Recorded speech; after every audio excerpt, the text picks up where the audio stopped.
Spoštovane gospe in gospodje, drage Ljubljančanke in Ljubljančani, izjemen dan je danes, lep, sončen, vse smo že slišali o tej hiši, o našem sodelovanju, pa vendar kljub temu še nekaj besed. Ljubljana danes slavi to otvoritev, ki je dokaz tega, kar smo imeli prejšnji teden. Ne samo, da smo slavili dan zmage, dan osvoboditve Ljubljane, ampak smo imeli dan pred tem tudi podpis Ljubljanske deklaracije, ki govori o sožitju ali o medkulturnem dialogu. In splošna ugotovitev vseh županov, 18 se bilo tu, Evropski prestolnici je, da je Ljubljana pravi primer, ki ne govori o tem, ampak živi to življenje. Strpnost, toleranca, sožitje, življenje skupaj v različnosti. In danes je dokaz tega, da v to verjamemo, da to udejanjamo. Jaz sem zelo hvaležen svojim sodelavcem in moja sporočila zelo jasna.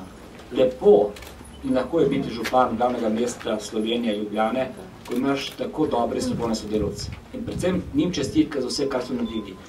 Čestitka vsem izvajalcem in tudi temu, da je direktor tehnika spoštoval obljubo in je objekt dokončal pred roko.